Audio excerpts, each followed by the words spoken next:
you're not very smart. What are you talking? He's so smart. That's a mid dazzle. Yeah, Have we ever seen this in Pro Dota? It's true. I just don't want to give Suns fan.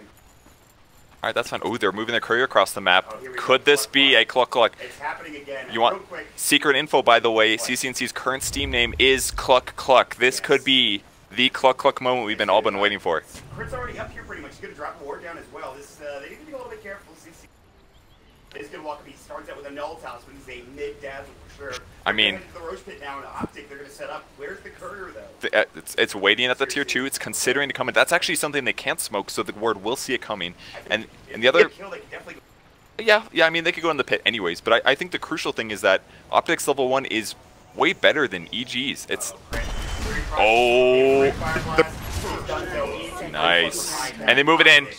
Where's the type? Get ready to start the timer. It's already in, so. It's in the pick, but all right, there it is. Start the timer. All right, 23.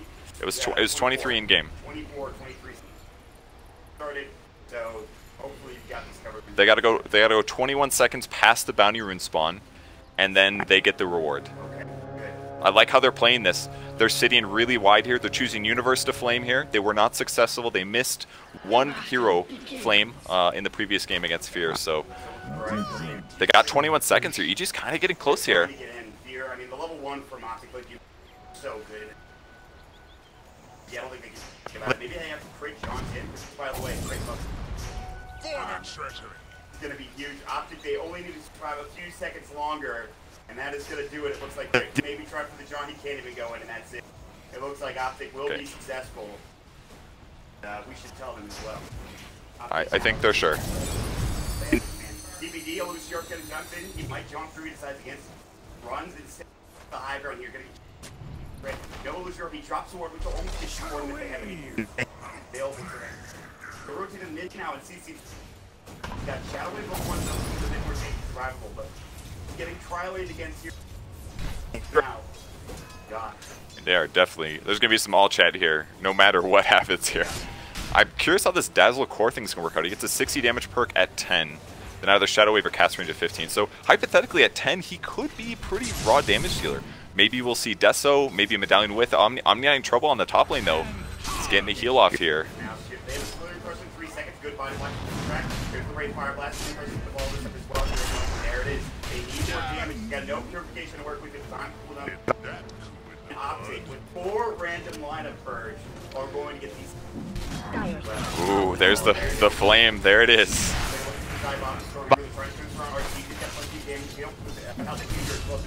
Yeah. That's one of those painful moments where you're trying to pressure your opponents. They disable you within tower range, and the tower starts hitting you. So tough there for Zai. So it does cost him a mango on the top lane to secure that universe kill on the Omni Knight. But every Omni Knight kill you get before he picks up like level 3 is super valuable because you do not want to have to deal with level 2 purification keeping him alive. They're going to fight for the bounty rune. This is going to be an easy grab here for Optic.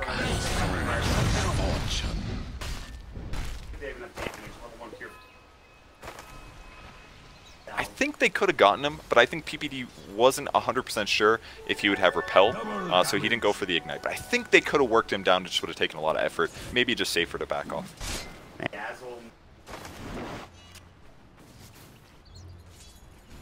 Kind of a tough beat.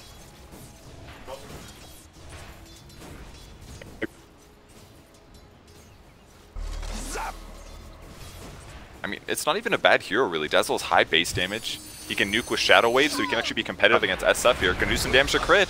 Taking a lot of damage, like double damage. Now Smell will take a hit or two. Yeah, he's a little misused on the Poison Touch. It's got a really long cooldown now, so you want to use it when you're chasing people for a very long distance. But ultimately, I think Dazzle's going to be completely fine here in the lane. And even once Shadow Fiend gets souls, he can still be competitive using Shadow Wave. I wanted to talk about it, but the support puck or one of the other really weird things. Well, Bristleback gonna get stunned a little bit. I mean, the randoms were really not that bad. They don't have anything that looks bizarre except for the Dazzle mid. I think EG's lineup's way weirder with a support puck. Like, what is that? I mean, maybe support Omni Knight would make more sense, but EG's just looking at the draft and deciding that it's probably better to ensure that Omni Knight has levels in gold versus puck, I guess. Who knows?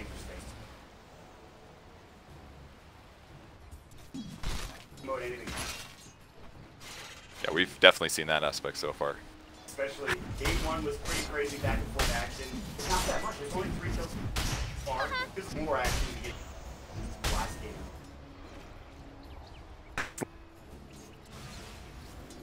Do you have any mind game ideas? Why would they choose Universe? This is 2 games in a row now they've chosen Universe as the Flame. Does this reveal something? Is he the sensitive to Flame player? I feel like Universe, but Universe be about this great often. I mean, that's what it seems like, right? His play is so consistent that, and he's so good as well, that surely he wouldn't be affected by that, but maybe that's the case. Yeah. I mean, over Arteezy, surely Arteezy would be prone. Maybe they just feel like they kill Universe easier, but again, that's kind of yeah, that could be it. I mean, It's a lot to think about here. Could be a lot of extra moonbucks Optic Gaming in this game, between the randoms and the challenges. They've made so much money already. Just one of the now trying. So far, they've been successful with. This is a great start. They're up 200 kills. This is something very big on top of a great fire blast. As well. It's still rather tanky. He's going to get chased down again. Slowly diving. Great fire blast. Faithful coming. You tell me he's taking the tower hits. He's going to fall. It's a 1-for-1 trade in Optic now. I think they're still happy with that trade despite losing. But still, super news. Real strong words coming from CC. Somebody posted on that. Put that on Reddit. Come on. Very, very clear, unacceptable behavior coming out of Optic Gaming. How dare they? Super noob. So it looks like Slaughter now going to rotate to the off lane. Arteezy hasn't been pressured very much here. Zai's lacking mana, but he does have a Soul Ring, so he could do a bit of a long chase here, going after Arteezy. But he's also got a 10-stick wand, so that's just ungankable lane at the moment. Yeah.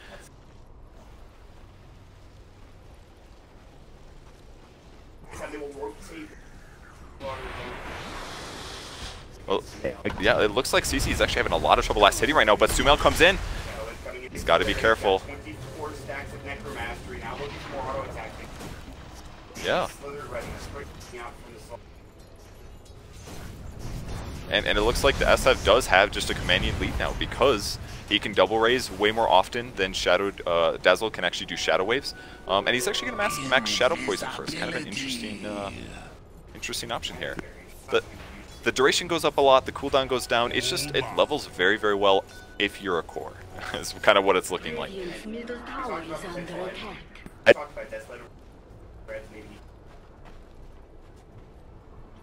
I'm not sure. I'm not sold on the Deso. It's really expensive. It does increase your survivability. I think the obvious one is Medallion. He's going to buy at least a Medallion at some point, most likely after the treads. Trick is only level 2 though on this Slaughter. They'll try to find this.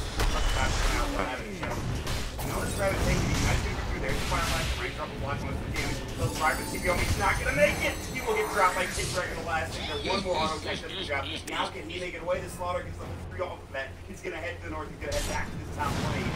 It's going to be trading hits here. And Pykat's got to be a little careful. He has maxed out his stun mostly, so trading hits is not going to be the best for him, especially because Omni-Knight can just easily pop Purification. That's always going to be a bad trade against a melee hero. So tough lane for Pycat at this point. It basically forces him to have his support semi-nearby to even deal with the Omni-Knight. Even though the first 2 lanes were a bit tough for Universe now, he's almost level 6 already. It's like an insane advantage. So now Pycat is just going to constantly need help, most likely, to stay at a decent HP in this lane. He does have ready for dying, or rather he's ready for you. Ready for Pycat dying. He might lose his... Bro, I feel like...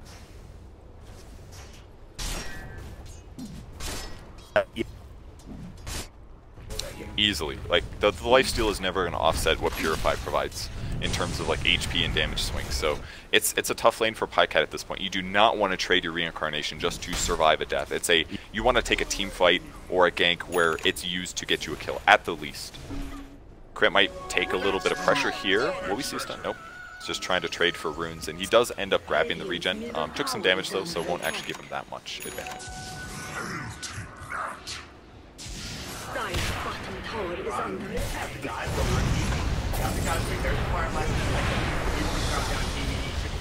Shadow Wave, do they have great available? They don't even need it. It looks like 3 cards. It's Sumail's dive is too empty. Pretty much underneath that tier 1 tower, and the rotations become immediate from Optic with that big kill. Yeah, really good rotation there. With the level 4 poison touch now, it's doing 40 physical damage per second for 7 seconds. And the buff gets refreshed if you attack the hero. So they can keep this buff on somebody pretty much permanently if it's a solo hero. So until like Sven or Shadow Fiend get a BKB, they're going to be slowed very heavily here. Look at this, he's just right-clicking him. Poison touch is gone again. Doesn't have Warcraft level 3. Wow, Sai. Taking H.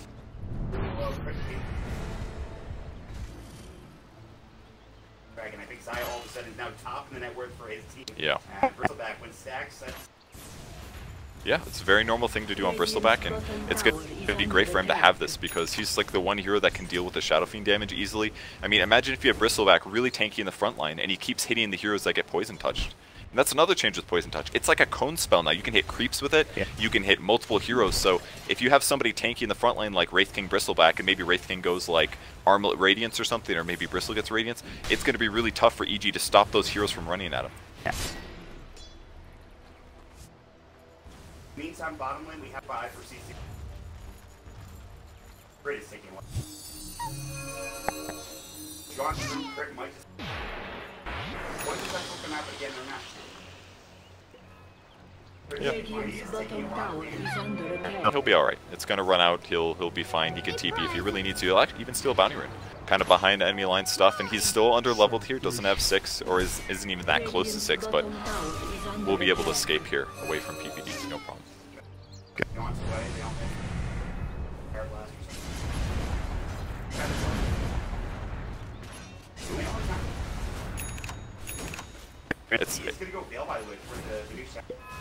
Okay, yeah, interesting. It stacks a little bit harder than it did before. I would say moderately harder than it did before. Look, Crit in trouble. Fear's got a good steal here. He's got the Hellfire Blast. Oh, doesn't even need it.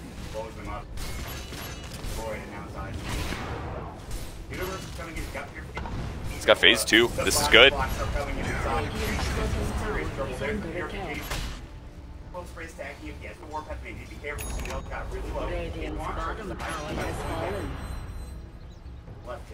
Yeah. This is a very common move to put the typically tanky offlane hero in the lane that you're expecting your opponents to pressure, and then you let your cores do stuff in other lanes. In the meantime, CNC takes a tier 1 tower in the safe lane.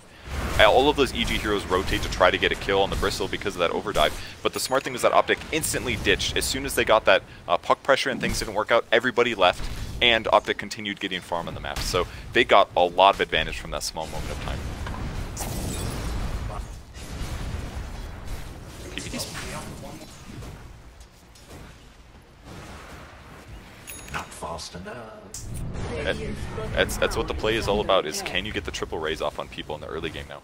And with Fear nearby, with Telekinesis and a second stun of Wraithfire, like this is a perfect Rubik situation. Anytime you can steal another stun or another nuke from a hero, it's going to be just straightforward. And he's going to do that consistently because Wraith King's like the easiest hero to steal from. Okay. Well, I think so, or the creep hit, but Fear could have easily used Fade Bolt, but he didn't.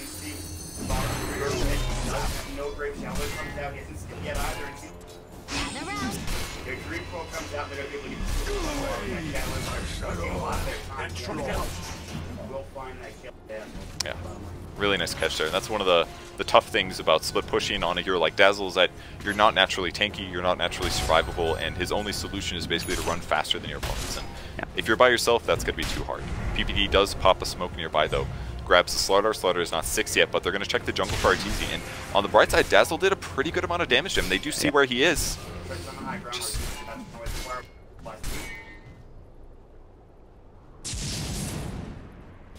Alright, they're going to catch him. Oh!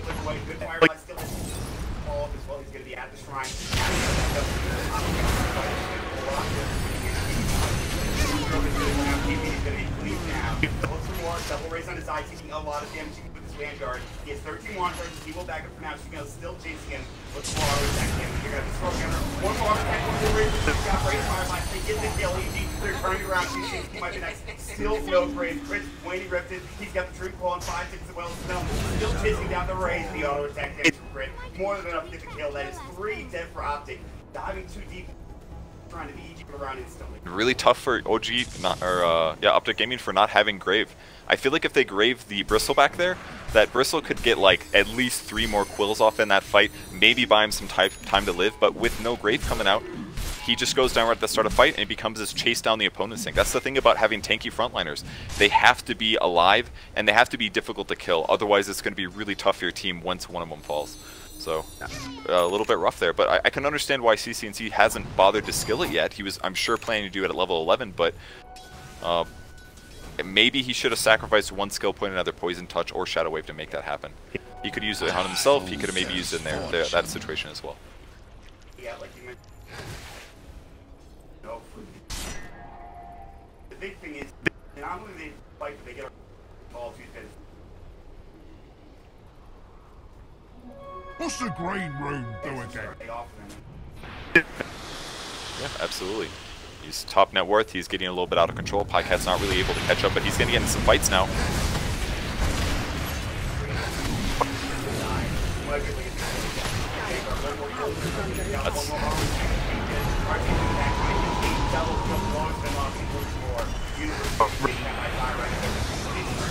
Oh, the damage. Corrosive Haze, very nicely done from Optic.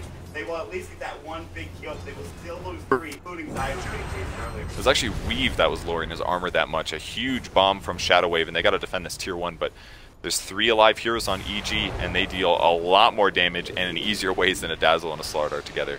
But that looked like a terrible fight for Optic Gaming. Wraith King started the fight, his ultimate was still on cooldown for 80 seconds, and that's a dangerous place to be as a Wraith King.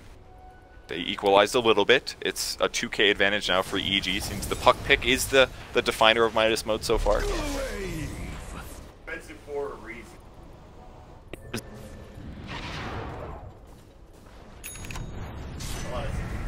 Even a support bug is.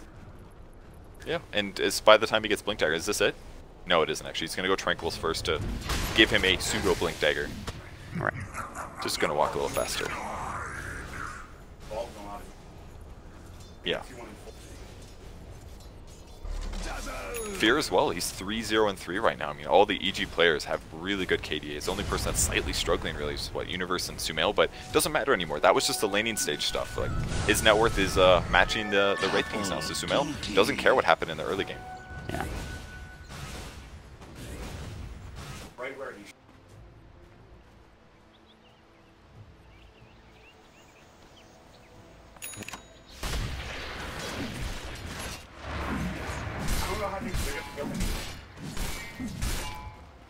Well, they have so much minus armor between Dazzle and Slardar. I think it's definitely possible, especially if they do chain stuns. Kind of depends on Wraith King as well. They've got some options here. They have some late game damage scaling, and even though they have like a mid puck or a mid Dazzle and all, they've still got Bloodlust. That kind of turns any hero into a core. And Dazzle's got plus 60 damage perk. He's actually going to hit pretty hard right now. Yeah, he's got the. Well,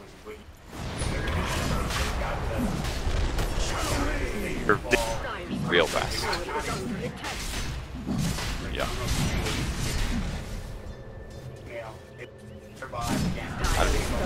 I don't even know if they realize, to be honest. This is just the most perfect like Roche strat I've seen in a long time.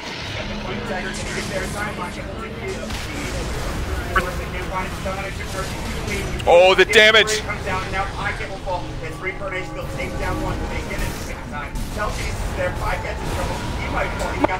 That's his second life. He's got 3 to work with. CCNC is getting chased down as well. They took him with a big rush, but now Pike gets killed. And even more. Oh my God! They took him down 3 times in a row. Not once, not twice, but 3 times. And he got jumped on at the start of the fight as well. Unfortunately, Zai not there at the team fight. I just don't think he was expecting it because it seemed like his team was going to grab it instantly. But they tried to take a fight. Things got weird, and the important thing was Sven jumping in, cleaving and damaging like 3 heroes at the same time. It was incredibly impactful in that team fight. Completely ended it at the start.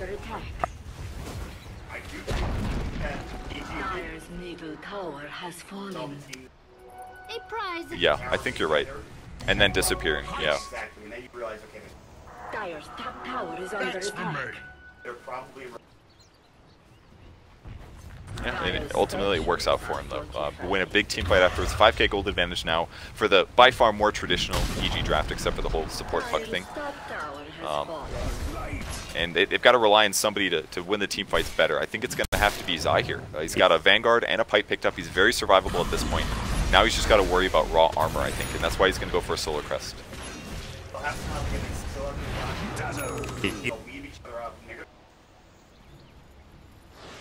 This is where things get scary. Universe has kind of just been farming in.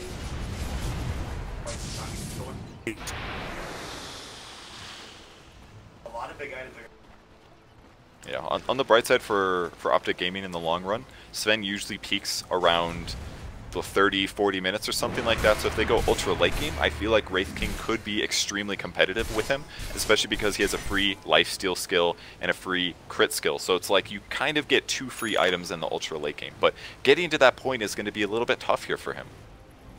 Let's go on Maelstrom as well. Interesting build. Yes. And it's magic damage as well, so if they have a lot of armor, it'll be effective.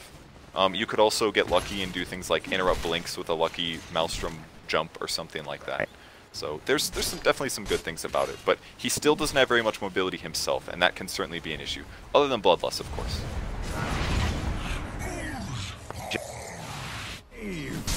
Both teams are going to take their enemies safe. Radiant's bottom tower is under attack.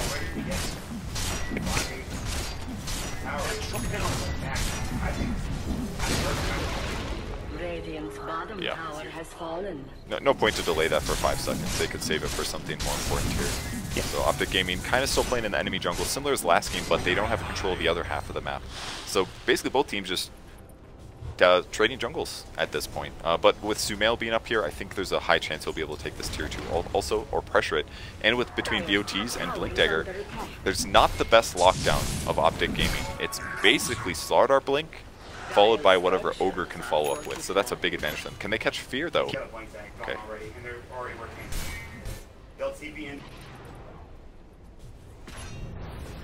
Dire's top tower is under attack. Yep.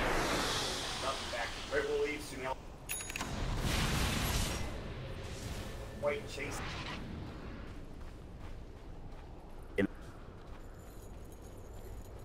Yeah. Decent movements for them. Still losing the gold advantage, but it's getting a little better. Bristol changing things a bit, going for a play mill instantly, rather than the medallion into Solar Crest, and he's going to try to rush his Shivas, which I think is a good move here. Even if it doesn't give you the most damage compared to an AC, the important thing is that he wants a lot of mana, and he wants to reduce the attack speed of his opponents. And between Sven and Shadow Fiend, I think that's a really good plan. Yeah.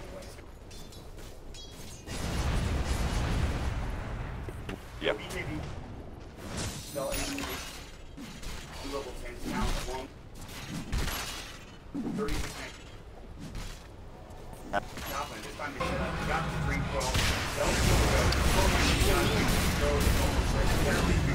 Perfect. They did it so good. Fear blinks in, stuns Bristle to his face, hits him a bunch of times, and right when the stun ends, they lift him again. So RTZ basically... Was it even Bristle back? I couldn't tell. It was Bristle knows that. No, he just, that was really bad. I'm so sorry I said that. It was not even close to one. Well, I hope he wasn't watching. Hopefully he was snoozing during this moment. Haven't seen too much from Wraith King Skeletons so far. I've seen him using them for Ancients and stuff, but... Ooh, Blink Dodge there by Fear. Yeah. Dire's top tower has fallen. Stealing some good skills too. I'm sure he'd love to get Wraithfire Blast again, if possible, but... Dire's top tower is under attack. Yeah, any stun basically. Something he can follow up with Telekinesis gives him a lot more tools to make kills happen for his team. Puck's pushing top in the meantime. He's almost at Blink Dagger.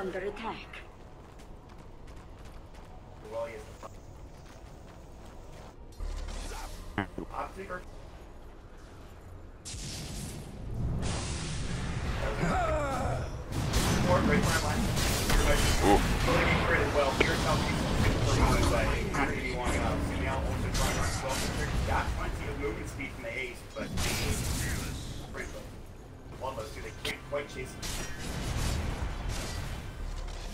It was a great follow-up by Slardar. They knew that they were going to be able to kill Rubik. They just wanted the follow-up. But it actually took so long to kill Rubik that by the time he was done, Sumail was able to get out of there. So either way, still a great catch for them. Any kill when you're losing is going to give you a lot of gold. And also, because Fear was owning, that's a dominating streak, actually. Goes to CC, and he's going to be going for a Hurricane Pike as his first major item. A little bit weird. What else? I mean, you talked about this. Like, what else do you build in this asset? Well, apparently he's building. Okay, that's kind of weird because he's also got minus armor. But the cool part is that it's going to make him farm a lot faster. He'll push waves more rapidly. And again, with Sven Warcry, he's not going to have to worry about... Because if they go all in on this minus armor stuff and their opponents just build a lot of armor items, they don't do damage anyways. Because at some point, there's more armor. Turns his back at least. Oh, they're fighting. Here's Podcast. The universe is down there. Where's the old champion? Now the ones are going down the bounce inside will drop though. It'll be a 2-for-1 trade for Sumail getting the naked free. That is huge. Almost turned it there, that was Optic, but to find more of the games that get caught hard changing because it's pretty good. Strong hammer more than enough damage to get that kill. And suddenly just 3-for-1 trade. I think they completely forgot about the challenge. Bad manners are just not in Optic Gaming's playbook. Apparently, it's just not something that comes naturally, you know. But this game's a big deal for EG here. They lost the first game. They need to win this one. I mean, Optic Gaming is definitely kind of throwing this one to the wind a little bit when they picked 4 randoms, but because they're clearly just trying to pad the Moonbuck bank. But well, I think it's pretty safe to say they messed up their challenge. They forgot. I think it's like 20 seconds, I believe. There is no challenge. It's okay. Well, if they lose here, they'll get another chance later, and they have 2 series that they're playing today. So you're right. So they still made a lot of Moonbucks this game. Especially in this game alone, they made some. So they would like to win, and that's it's nice. Yeah. And they definitely can still win here. Wraith King has finished his Maelstrom. He's got a Blink Dagger as well, so he's nicely mobile, and he'll be going for an AC next. So the team is going to have a lot of armor, a lot of AoE attack speed. That should be very effective, especially if... one interesting thing about this build that Sumail's doing, it's very good spell amp-wise, but generally it doesn't help you become this monster late game, except for just kind of nuking people down. So there might be this super late game scenario where Optic Gaming has Weave, Aura, and they have Lifesteal, and they have AC, and they have so many auras that they just have too much HP damage survivability kind of stuff. So it could be a little all-in on Sven here as we get ultra late game, or force Sumail to change his build a little bit and go a different way. Yeah, ways away. Yes. What a dodge. He will probably go.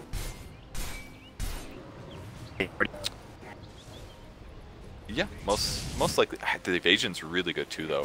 I must say, that's a hard question, but I feel like you definitely go the raise damage if you're going Spell Amp and Veil and all this stuff. We'll see what he goes for. It's fun to see the new Shadow Fiend being played.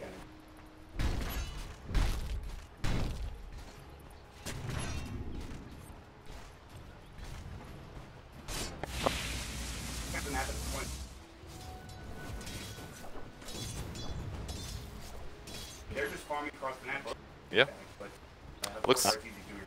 It looks like EG is thinking about going for Roche. They've got Universe sitting in the pit right now, waiting for the respawn. It's not quite up, about 15 seconds left on that. And once that's up, I could definitely see EG want to take that advantage over their opponents, because their opponents take Aegis so fast that they just can't let them get it for free.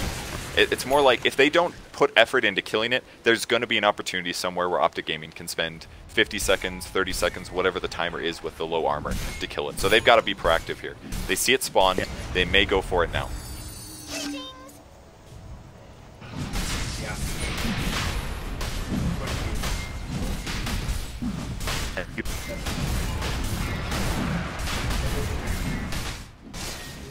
Yep.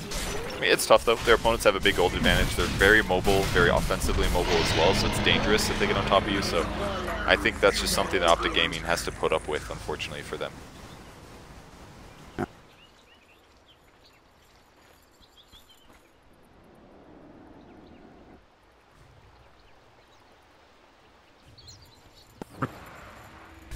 Yeah.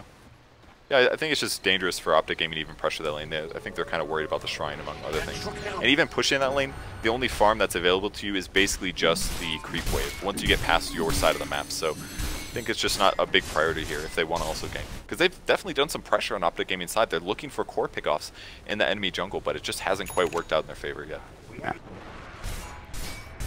Yeah. There's definitely been some effort though, I must say. Just hasn't quite happened. Dire's bottom tower is under attack.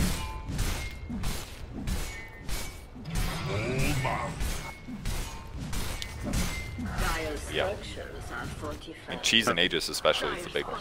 Very tough. First cliff popped. I mean, Aegis is on Shadowfiend. He's sitting in the mid lane, so hypothetically if he gets gone on, his team can TP and back him up. So they're actually getting kind of two objectives at the same time. Shadowfiend's farming independently with no issue. He can TP in with BOTs. This is just a really good situation for EG here. Radiant's top tower is under attack. Dire's structures are fortified. Yeah. Structures are fortified. Yeah, it's clear he's going to go all in on magic damage. Really fun to see. Here comes the defense, so Optic comes in. Bristleback's going to do some damage.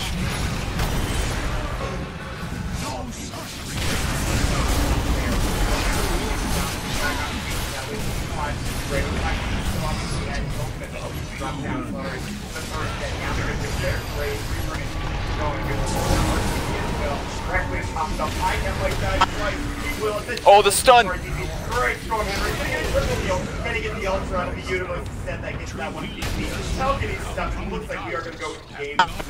It's not. Did they type it? Careful, careful. You're a little early, Mod. I know you're excited and all, but that was 5-man white, but the game is not over yet. That's at least one barracks going down at the minimum. There was very little semblance of a team fight that I saw at Optic Gaming there. The stun on 2 heroes was wonderful and looked good, but I think even the Grave on Wraith King wasn't the best thing. I'm not even sure. I feel like it would have been better if they let him die earlier to slow, because their opponents were running them down and they needed to prevent that from happening, but they just got completely shut down, especially with who was it, Fear jumping in with Slithering Crush, grabbing a great AoE stun. All right, Mott, go crazy. Game 3,